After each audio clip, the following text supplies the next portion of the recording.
everyone, how's it going? My name's Ben. Behind me is the troopy that I'm living out of full time with my dog Bandit as we tackle the Pan American Highway. I figured today I'd bring you on a little tour of the work we've done so far and a few of the things that we still have to accomplish to really make this livable. But let's get into it.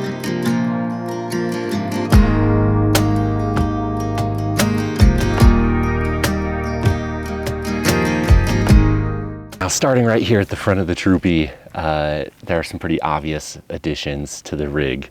The first being the ARB bumper with the bull bar on it. Awesome bumper. I think it's the only one that I've found on the market that looks right with the body lines of the troopy. I think it needs to be square. It needs to be big and bulky just to hit the right aesthetic. And so I'm super happy with that. On the ARB bumper, we've obviously got the Baja Designs LP6s in amber. I've already used those getting into camp late on the first night, and they helped me avoid 2 deer that were crossing the road. So definitely a worthwhile upgrade. And then of course we've got the come up winch. This is the Solo Seal 9.5. So sort of their mid-range winch. It'll be perfect for anything I need to do, whether it's pulling myself out or pulling someone else out. Definitely a nice piece of kit to have doing this full time and being alone most of the time. All right, let's talk wheels, tires, suspension, everything that's going on this front axle. We're sitting on these beautiful Nomad Convoy 501 wheels in the gray color. I think it looks super nice. Wrapped in this pizza cutter aspect ratio tire, this Yokohama Geolanders. These are 255/85 16s. Behind the wheel and tire, we've got the full Dobinson IMS suspension kit at all 4 corners, and that has been absolutely massive upgrade to the ride quality of the troopy. And the steering dampener that came with that also, really, really great quality. I'm super impressed. And then before we hit the road, I did a full axle rebuild on this. So both knuckles, wheel bearings, brakes, everything new on this front axle. On the driver's side also is my quick pitch Max Trax table. This is a seriously versatile piece of kit. Folds down into a perfect camp table. Super easy to stow and to pull down. And then the Max Trax also are super easy to get to, just with that latch, and boom, you've got them. So on the back side of the troopy here is really my garage area, utility cargo storage type thing. We've got the Cruiser Outfitters swing out bumper back here that you guys have seen before. 2 of those swing outs though on the driver's side. This is the medium-sized utility cargo box from Owl Vans, and on top of it, my buddy Jer on Sunday right before I left helped me fabricate this propane tank mount, so shout out to him for being a huge lifesaver. And inside this cargo box is really just a bunch of bulk storage that I didn't have a ton of room for other places. I've got some extra oil and fluids, tire repair kit, jumper cables, extra radiator and heater hoses, extra vacuum hoses, things like that that I may need, and the base for my Starlink as well, because it doesn't really fit anywhere else. So this has been hugely convenient for some bulk storage. And then over here on the spare tire, I've got the Trasharoo that holds a lot more than just trash. It's got some trash in there right now, my dirty laundry, my shower mat, an extension cord for the inverter, and it carries my shovel as well. So super utility piece of gear right here. So on the passenger side here at the gull wing, we've got our shower, toiletry, hygiene station. In the little cubby here, I've got things like my body wash, a shampoo bar, deodorant, toothbrush, toothpaste, all of the toiletries that I need. I've also got mounted up here the Julka shower faucet plumbed into my 24-gallon freshwater tank, and using the Julka pump to provide it with pressure. That is almost functional. I'm missing a few things. Right now, I don't have the inlet fill valve on the water tank, so it's not really functional. And the second thing over here, I don't have the Julka privacy tent mounted around this gull wing yet either. I'm waiting on some brackets to be able to do that. But when I'm alone at camp like I am right now, you could imagine taking a quick little shower without the privacy tent set up. But when you're around other people, want that little extra bit of privacy, it'll be nice to have that tent installed. That should hopefully come here pretty soon.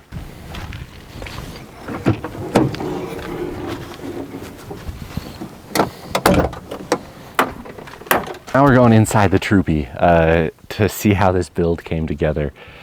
Right here at the back, as you are probably aware, we've got this GP Factor drop-down table.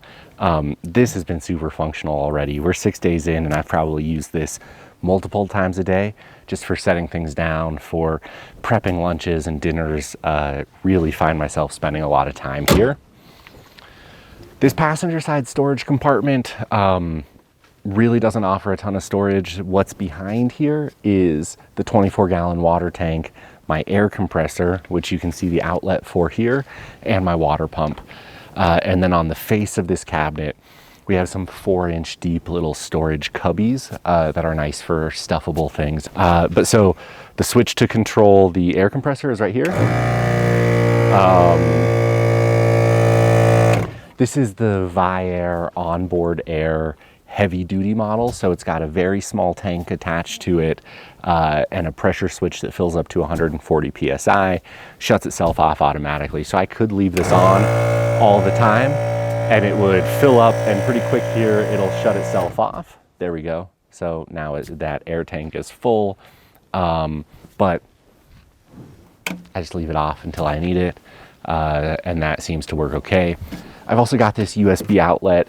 The cool thing about these ones that I found on Amazon, and I've got 3 of them mounted throughout the troopy, they've got USB-C and USB-A, both with the quick delivery protocol on there. So you got 65 watts out of your USB-C, which is super nice. That's practically, you know, able to charge your laptop at that point. And so anything I can do to keep the inverter out of the loop increases my battery efficiency. And so I've got one of those right here, which is nice. Plug my phone in and charge while I'm making dinner. I've got one of those up underneath the oven, and I've got one of them facing the front of the cab to plug things in while I'm driving. Then on top of this passenger side storage compartment, I've got 2 of the 65-liter alu boxes.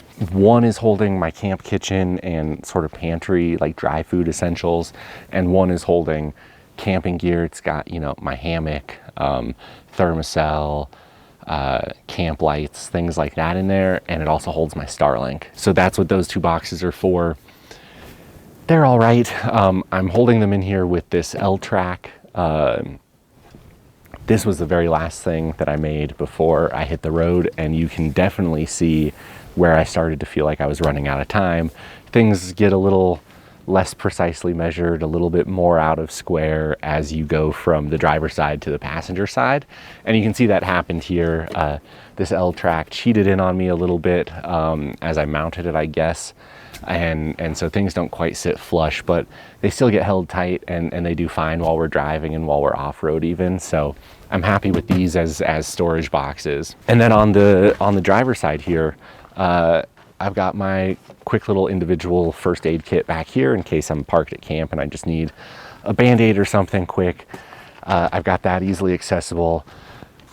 I've got the bigger sort of trauma kit, field first aid kit in the back as well, just sort of floating around. And then at the front, tucked behind the driver's seat, I have another trauma kit in case I need first aid.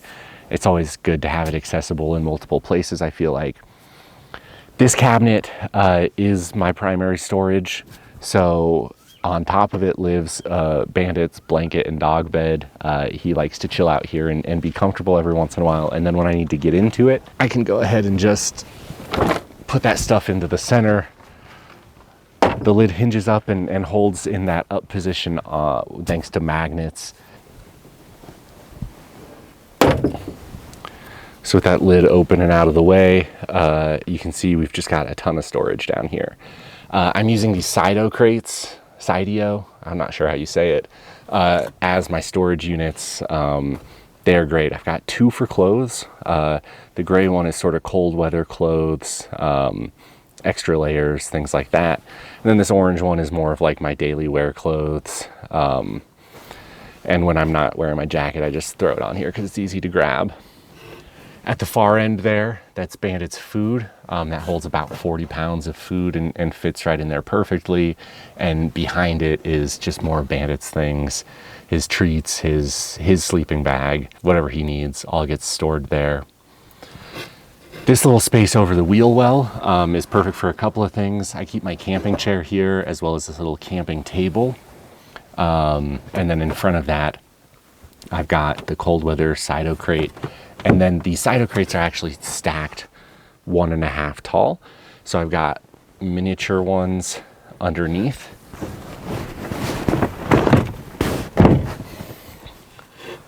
And so right now,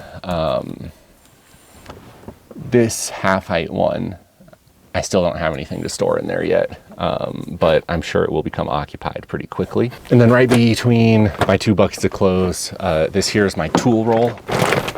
Some extra electrical cable, because you never know when electrical gremlins are gonna pop up. This here is my tool roll. This is from Radius Outfitters. It's a super nice tool roll. I've already used it to do a bit of work on the truck, and super happy with everything that fits in here. Yeah, and then just some other truck parts down here. Got my saw and my axe to deal with firewood. Milwaukee battery charger down there, and you'll see why here in a second. So if I move this second bucket of clothes up out of the way, this half height crate is parts and tools. I may have gone overboard on the number of power tools that I brought, but I've got the room for them, and they're not that awful heavy, and I've got the power to keep the batteries charged. So let's see, what do we got here? A lot of 3M Super 33 electrical tape, VHB, this F4 tape, this mil-spec silicone tape, super nice to have, heat shrink, butt splice connectors, fuses, and then let's see, I've got my 3/8 impact, a drill driver, an impact driver, and then a 1/2-inch impact as well. Those are the only power tools that I'm carrying. And oh no, I've got my 3/8 ratchet as well because I'm lazy, and why not? I also keep some zip ties, and so this here is just a little craft organizer. It's got a bunch of spare nuts and bolts, 80/20 connectors, electrical connectors. I've got the ferrules and spade terminals and a bunch of different things in here, but it's a handy way to keep things organized, and then it just fits perfect in the crate. So that's my tools and repair kit section right there. And then up here, right behind the driver and passenger seat, this is where the fridge is. So I've got all my food and drinks and stuff in here. And this vertical cabinet, obviously on this front face, I've got my oven, some switches, my inverter, remote control panel. Underneath this shelf, pull this backpack out. This shelf hides all of my electrical. So I've got the inverter down there. I've got my solar charger, my DC-DC charger, my main power switch, and all of the fuses for everything down here. So that shelf lets me access them if I need to, but it also lets me, stuff my camera bag and things in here. So that's been super handy. And then between the seats, I don't know if you'll be able to see it here, between the seats and the fridge, there's a little bit of room for some storage. So again, that's that driver's seat first aid kit. I've got my running shoes down there. I keep my tripod down there. So it's a nice little place to store some gear. All right, so that brings us up to the alu cab. I've spent 5 nights in here so far, and I'm loving it. Let's talk about the setup. So I get me and Bandit up here to the bed platform, and that works out pretty well for us. At first, he was a little bit skittish about things. He wasn't sure why there was a hole in the floor that just disappeared suddenly that he could walk over, but I think he's getting more comfortable and confident up here. In the alu cab Hercules, We've got 3 big windows that both have bug mesh and canvas. So that's been really nice to regulate temperature. We've had a couple of hot nights already, and now that we're at higher elevations, things are a bit better. But this fan has been absolutely killer because I can just barely fit on just the 80% section of the bed. When it's hot and uncomfortable, I lift up the 20% section, I turn that fan on, get some air moving in and out these windows, and that has made just a complete world of difference. Here's the sleeping setup though, and this all stays up here full time. I've got 2 pillows, I've got the Aeronaut outdoor quilt, and I've got my Enlightened Equipment quilt as well. Both down quilts, both super comfortable. And then I've just got a bed sheet that I'm using as, it's not a fitted sheet, it's a flat sheet. And I've just tucked it around the mattress in here to make it sort of a fitted sheet. I figure that will let me take it off and do some laundry. Every time I go into town to do regular laundry, I'll be able to do my bedding pretty easily as well. Now up on the roof here is a 190 watt solar panel from Sunflare Explorer. Super stoked to be working with them. They make some incredible panels. The number of bypass diodes on here, the cell technology itself, and the efficiency they achieve, just a super solid panel that I'm stoked to have up on the troopy. You can tell maybe if you've got a keen eye that it's not actually wired up yet. That'll be happening in the next couple of days here, but it's mounted, and that's worth something. Well, now this is just the first in what I'm sure will be many videos detailing the evolution of this troopy build.